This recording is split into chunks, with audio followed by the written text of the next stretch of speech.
there is an urgent need for psychological first aid for refugee mothers and children. That's why it came to me to ask you to help us. But maybe Daphne can say something. What is the plan? Because you'll be in several languages, translated simultaneously. Maybe I can give as you said, Sonia, like the framework of who we are and why we are reaching out. To start with, all this is really started with Sonia's initiation and calling for with Marta's actually urgent need in Poland when they started to receive, unfortunately, the refugees immediately during the last week. And then as the Somatic Experiencing Community, the Somatic Experiencing Europe Associations and the America SEI, Somatic Experiencing International, we immediately created a task force. So we were coming together. Of course, we have resources, but we don't want to be rushing and we don't want to be activated ourselves. And we just want to be titrating the action and realize what is the first steps, short-term, mid-term, long-term interventions, and what needs to be taken care of. As the organization with a lot of supporters, helpers, therapists are out there, we also want to focus on primarily, as Marta is probably going to speak more of, what should be careful about when helping the refugees in the very first shock moment now. Yeah. And then once we can speak about all this, we hope to translate this conversation or the information, the valuable information you're going to share into many different languages, Romanian, Polish, Hungarian, Ukrainian, that the local people can also hear, maybe even the refugees themselves, or we can also address the therapists or first responders who are helping, reaching out to these people and who may also understand and utilize this information in the best way they can. Yeah, I can add also a few words. For now, we have already 1,200,000 refugees. They cross the border. And the situation is really, we have a lot of chaos in the country. And also, a lot of Polish people are afraid of the war. And I know at least, some of my clients and also other people, as I heard, they have, the backpack prepared and they are, ready to just also go and to escape Poland into another country because they don't know what will happen next, or, if the war will just spread into our territory. So this is also, the underlying condition.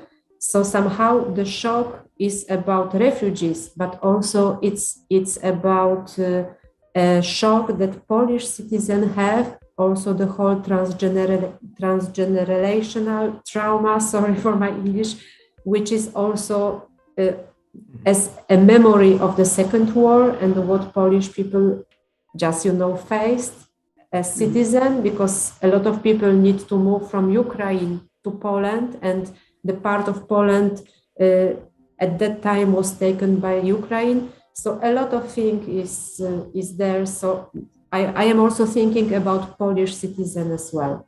Yeah.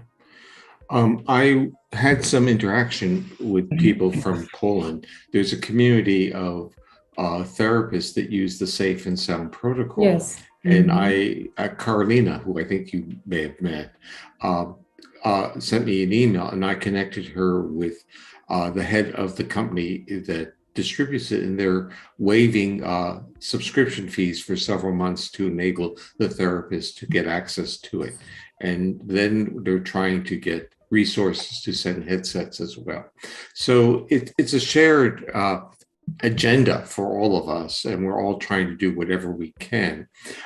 It's difficult. So I think all I can do is kind of share with you what I think is going on that might be able to be helpful, at least in understanding your own reaction. So let's go to the point that Marta was making, and that is transgenerational trauma. So even if there weren't refugees, the action so close to the borders of these Eastern European countries is really a trigger to a transgenerational trauma. And it can be destabilizing to their own physiology. And now they're under a feeling of moral responsibility to be helpful to humanity, and their physiological resource as therapists may be challenged before they can even get started. And we're going to talk a little bit about that before we start talking about the refugees who are in dire need of support.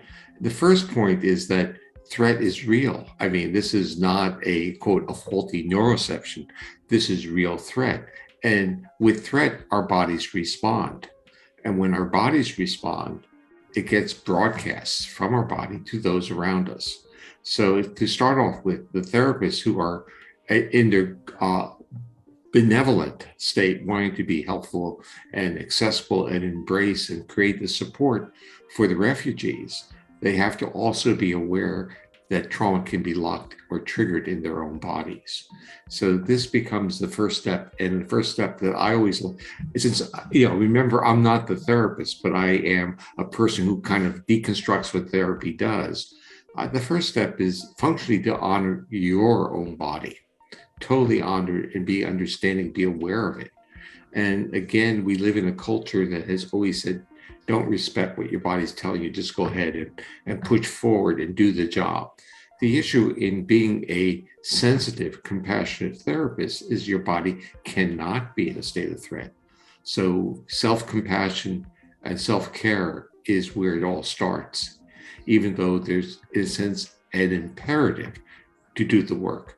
We have to understand and respect that to do the work requires a body that's not broadcasting threat. Yes. Tough challenge. But remember, when we come from, and we all come from, a traumatized history in different degrees. But in Poland and all the Eastern European countries, the trauma is not that far removed in time. So acknowledge that. And of course, when the refugees are coming in, the cues, even watching the videos in the US, their faces, their, in a sense, bewilderment is overwhelming. And when you see the movies of what their homeland is being, it's a violation of one's own personal space. And when it is personal space physically, we call it rape or abuse. And now you see it in this really large, systematic way. And it's also a fear, just like any marginalized or traumatized individual. It's a fear of loss of voice, that no one hears you. So we know once we deal with the therapist, we have this real deep understanding that the refugees coming in need a voice. They need to be heard. They need to be witnessed. And that means they need to feel that they are real. They're not a pawn in an activity or that they're there for, in a sense, someone to take care of them. They need to feel witnessed and connected, which means they need to trust. And so cues of trust become the major thing. Now, whether we talk about cues of trust to parents or cues of trust to children, or how do we support parents sufficiently that they dissipate their stress and trauma in them and now can broadcast cues of safety and support to their children. These are tough questions, but it's a roadmap. And within the world of, let's say, somatic experiencing and somatic oriented therapies, that's the roadmap that you've been well trained in. So the roadmap is create the safety in the individual, create the safety in the therapist, create the safety in the individual, and then allow, now this goes to the polyvagal perspective, allow co-regulation to occur, allow people to feel safe, literally or figuratively, in the arms of another. And that's, in a sense, they carry with you a visualization that you're doing your job when the mother and the infant's bodies can conform to each other and feel safe enough to give up the vigilance that gets stimulated in a body that's under threat. So once the bodies of the mother and the child conform, you know that good things are happening. So it's, to me, it's about first taking care of yourself as a therapist, understanding that you are broadcasting the feelings that are in your body, and you have to, in a sense, feel safe enough to broadcast the feelings to the other, that you are safe enough to be trusted, and that you can now have a positive presence to support others. And that cascades. And then looking at the mother-parent-child relationship and seeing it as this active, dynamic dyad, that once the bodies relax, you can see the support spontaneously occurring. That's my message. My message is a sequential understanding that to support the safety of others, we have to have a degree of safety within ourselves. Yes. Thank you, Stephen. I'm looking at Sonia because I was also remembering that you wanted to point out how to work with mothers and children. So like now using this as a metaphor for the co-regulation, we also have the mother-child reality in this situation. And maybe you want to ask your question there, Sonia, and we can take it from there. Yes, for me, it's much more connected to what's the psychological first aid, for mothers and children. How can we help them to regain, safety under so much chaos? So, okay, the first aid or the model of implementing is an understanding that our nervous systems under threat are retuned to be hypersensitive. So we become tuned to detect threat. So the first thing is quiet, safe environment.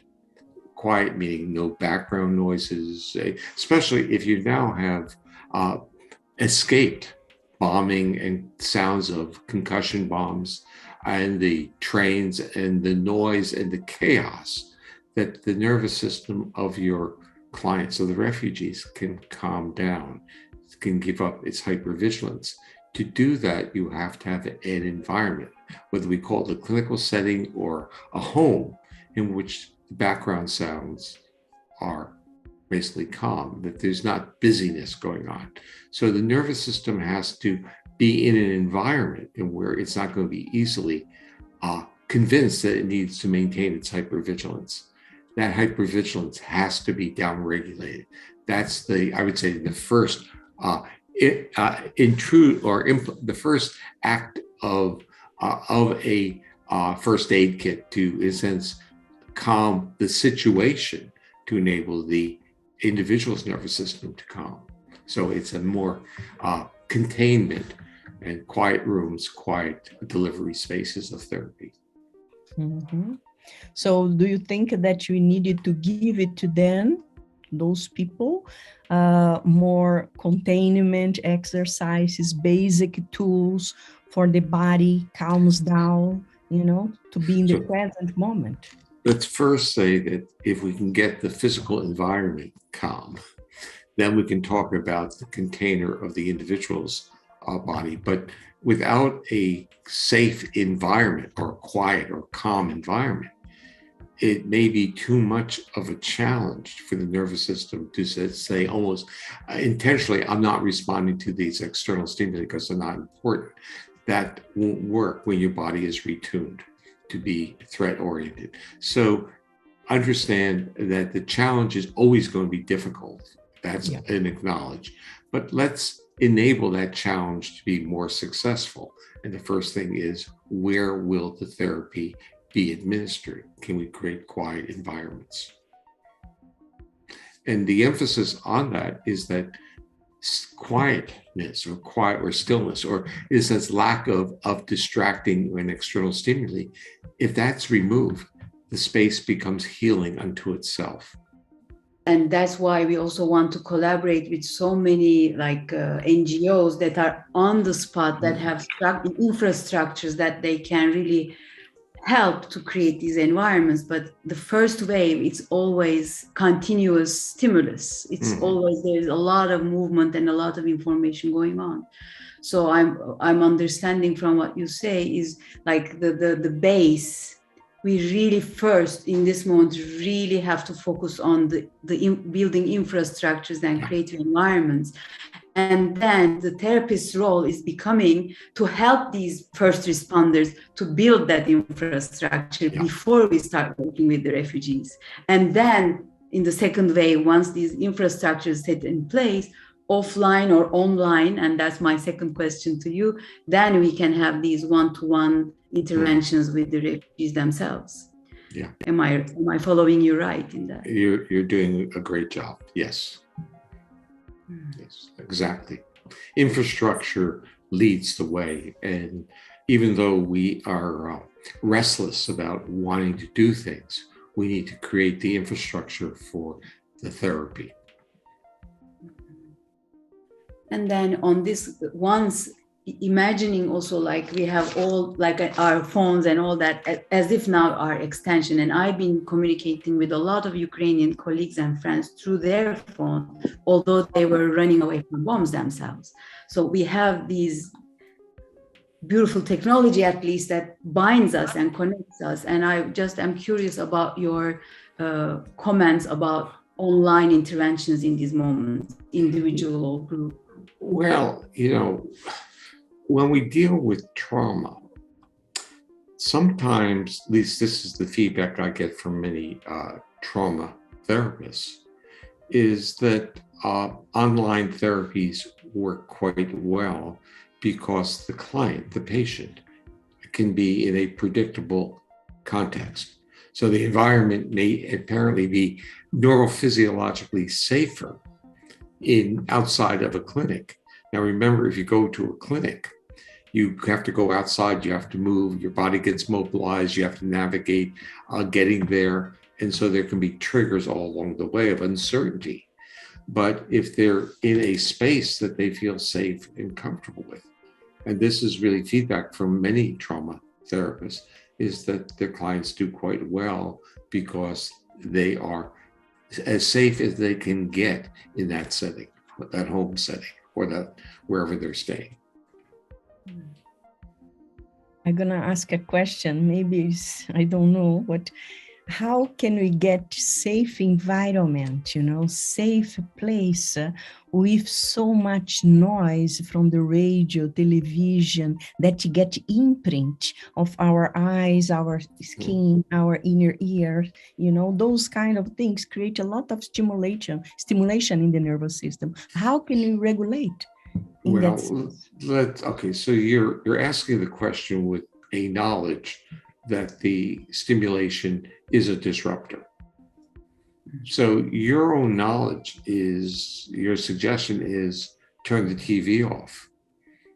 And now, when their country is being bombed, there may be a sense of need to watch the progression, and because it's the chaos to their world. But I think the insight that you have, Sonia, is that is going to get in the way of enabling them to regulate. They're going to be, in a sense, in that defensive protect threat mode, and the healing that you need, or they need to do to take care of their children, is to turn that off. And that may be a psychoeducational component where you explain that as you track these things going on, your body is absorbing them. And of course, the threats are real. And what does your body do to real threat? And that is being broadcast to your child through your body. So it's even worse than the television projecting it. It's now the safe parent is projecting it through their muscle tension, through their voice, and how they hold their body. And this is very much into a somatic model. So which means we need training, mothers, Yeah, we don't want to use the word, I would drop the word training, because that is, that gets into the level of successful or unsuccessful training. Right. We have to inform through psychoeducational And that means that the parent has to, in a sense, become aware of what their body is doing. So it's literally an initial psychotherapy through psychoeducation of saying, be aware of your body. Can you feel that in your body now? And if you, when you hold someone, are you conveying that? The simple examples are, some people give good hugs, others are very rigid. We all know that. But as somatic oriented people, we know what a rigid hug means. We know about the state of that body. So my guess is, though, that many of the refugees, although they would love to feel safe in the arms of another, their bodies can't go there. And so we need to talk about that with them and literally give them real life examples of how these things get conveyed, because they will have history or memories of wanting to give a hug to a person and that person's body being very resistant. And how does their body feel in response to that? As that body to body communication, rather than creating a trusting, safe environment and saying, too much for me. Okay, definitely we can't buy so much time from Porges. Okay, so do you have any advice, I think what I would basically make sure people have a true understanding is that threat is real and bodies respond.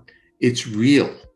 So it's not like we can will our bodies not to respond. It's real.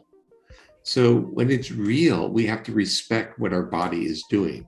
And so we don't want to evaluate people who carry trauma. We want to say, this is real, but we can learn to manage it. How do we learn to manage it? That's the learning. Learning through awareness and learning to manage. We learn to manage our own threats by navigating into space that have less distractors, less cues of threat. So we become wise about managing our body. If we want our children to succeed and to prosper during this complicated, challenging time, we have to let their bodies feel that they are supported. And it's not like saying, I can support you, here's my wallet, I have resources. That's not what the nervous system wants. The nervous system wants a trusted, conforming body, a hug from a mother, a support. So I think what you're doing is really a heartfelt journey. I myself am destabilized by what's going on in the world. It's not the world that I visualize, but I also sit back with great optimism, because I see what you're doing, and I see actually my interactions with therapists in Poland, that this tremendous desire to connect, to help, to minimize the trauma going on in the world. I think this can only make you just feel, I sense, wonderful feelings of connection.